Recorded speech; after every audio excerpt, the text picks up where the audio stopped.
Hello, I'm Kim Sauer at Southern Manufacturing in Farnborough. I'm joined today by somebody who I've worked with for years. I bump into all the time at shows. We do, yeah. Another role, well, still in the industry, but a different role this time. A different role completely. I've now joined recruitment.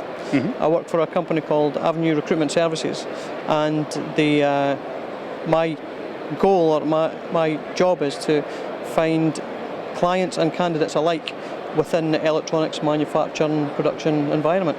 So it's my 23 years experience is significant to proving and justifying to clients, the larger companies, that we can find the right candidate based on being able to speak the lingo, being able to communicate with people, understand processes, and hopefully tie together a good match between client and candidate, rather than just sitting ticking boxes as many recruitment companies try to do. Yeah, okay. So Chris, let's talk about the job market out there, specifically obviously for the UK.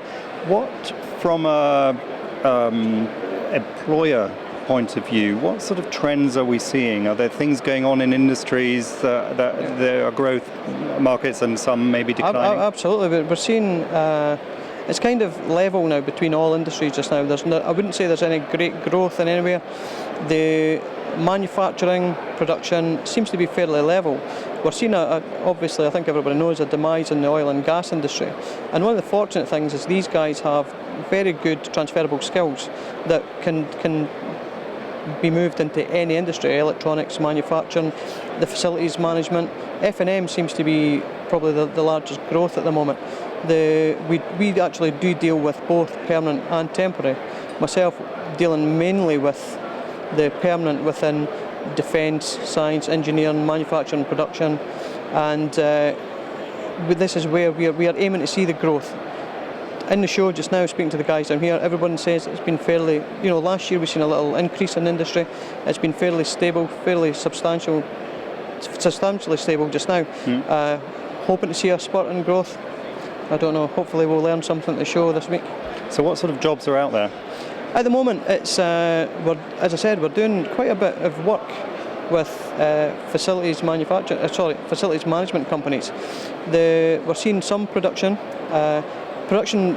not just in electronics and manufacturing in general, but also in the food industries, which do seem to be on the growth actually within the UK. And the good thing with all, as I said, with all the industries is we can take guys who have quality from electronics or manufacturing production, and they could go straight into other industries like the food market. The oil and gas guys, they could come with, they've got so many years' experience with health and safety, electrical stuff.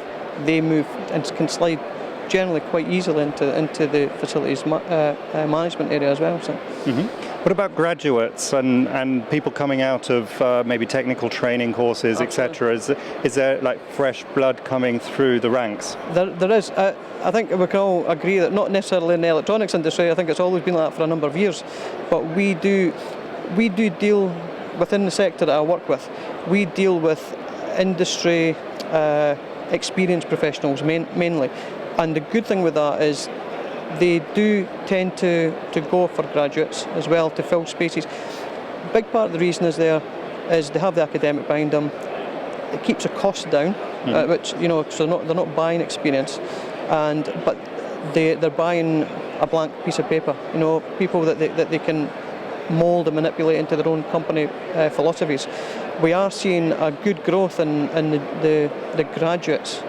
They being placed in certain roles, especially within engineering, and not particularly manufacturing that we're seeing, engineering, fabrication as well, the general production.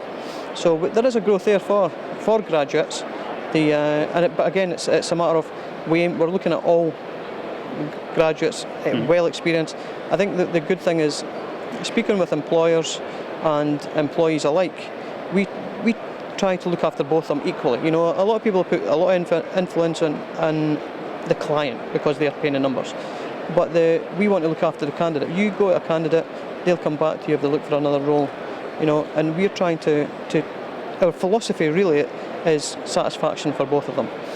So we can keep a good client base, create a long-term relationship with clients and candidates alike. You know, it's these are the guys that once we've matched them, realistically, they should be well matched. They won't want to change, but it's inevitable.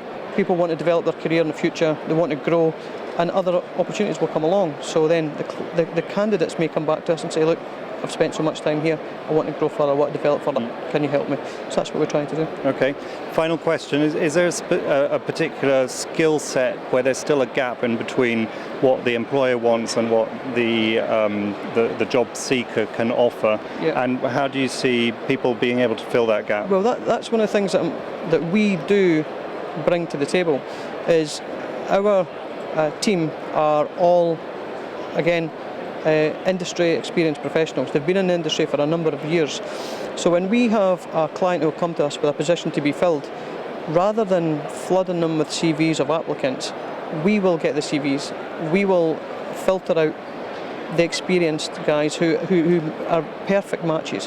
We will personally interview them as well before the client even sees them, just for a couple of things, to feel that they are who they are who their CV says they are, they know what they're talking about, and they're a fit. You know, they can fit in with a team, they can fit in with people.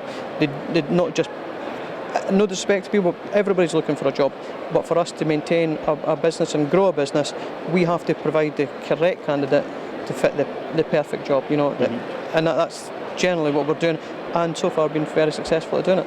Excellent. Well, thanks very much for your time, and good luck with the rest of the show. Thank you, sir. Thank you. Always a pleasure.